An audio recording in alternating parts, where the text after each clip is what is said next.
Alright, it's been a while since I've made an update video. I just wanted to show that I'm still working on this. I've been doing art assets, which has slowed me down a bit, and I just haven't had as much time as I would have liked to work on it because birthdays and just stuff coming up at work. I just haven't had much time. Anyways, I've been working on passives and art assets. I changed out the grass and I made sort of a dungeon tile set, which is basic and will probably be changed out later because I'm not thrilled with the way it looks, but I just wanted to make sure I could do, something. Okay, so another thing that I've been working on is the dialogue system, which I actually purchased a dialogue system off the Unity Asset Store, and I've been trying to learn how it works. And I will be changing the way it looks because right now it's just using the default asset. So if Dravis comes up here, it'll ask if he would like to pick the lock, and you get an option of yes or no. He's the only character who has the ability to pick locks, so anyone else who comes up to the door won't get that option or have that exclamation mark.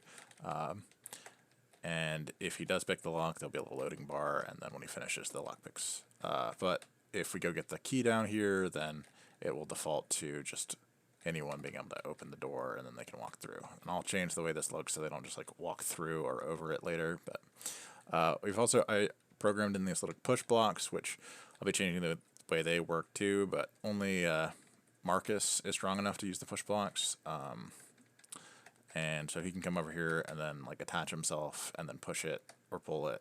And there'll be a little animation for that when I'm finished as well. Oh, what the heck? Oh, I know what's going on there. That was weird. Some of these grass tiles are in the wrong layer. They're on the top layer, not the mid layer. So they actually cover up the block because it's on the mid layer. And then this thing over here is supposed to be a tunnel, and no one can interact with that except for Cora. She can come over here and she's supposed to turn into a cat when she uses the tunnel and like go inside of it. But right now, it's just like a weird slime. And it's like got sort of Pokemon-based tile movement when you're in this form, and they can only move through these like tunnel tiles. And the way I'm gonna have that working is that you go in from an entrance, and you'll have multiple exits to choose from, and you can just like get around and through areas that you normally wouldn't be able to get. But yeah, that's her unique passive as far as exploration mode is concerned. And then I'll show you sort of the temple that I've got. I've got some crates. These pillars are really basic. I made some braziers this morning, which I will probably be changing out these graphics a little bit, like updating them, but I want to make something, just basic to work with. The pillars also will be transparent when you walk behind them. And then we've got these two statues, which I haven't changed out the graphics for yet.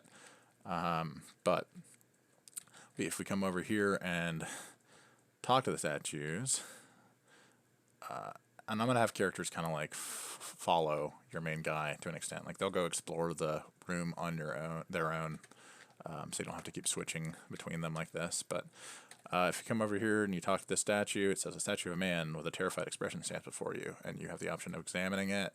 It appears very old. There's a slot in the back of the neck. I'll also change it so it doesn't automatically go to the next line, so you have a chance to read things because it kind of goes pretty quickly in the default setting like this. And then you can examine the slot, and it says it looks like there's some sort of keyhole, but something that's unusual about it, a bit larger than usual, maybe not a key, but some sort of edged weapon could fit inside. And then because you're Dravis and he has the lockpick ability, you get this additional option, examine the slot closely using your lockpick, and it says lockpick. And then Dravis determines that it was a dagger, and that's what I'm talking about. Like it goes away too quickly, but I'll be changing that out later. And then this statue can be destroyed because if you're strong, like if you examine it with any other character, they won't have this destroyed option, but it'll say it looks like with enough strength it could be destroyed, and that's like a hint that Dravis can come and destroy it.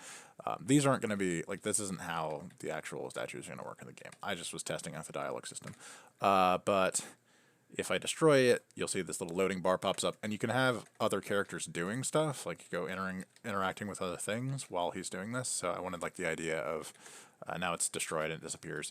I wanted the idea of you being able to like multitask and have multiple people working on different things at the same time while you're exploring, and so you have this variety of things.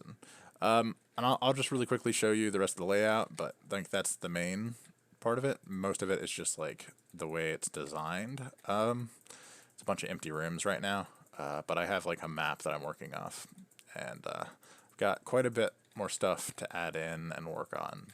soon I'll have like a playable prototype for people to play, hopefully. But that's all I've got to show today, so thanks for watching.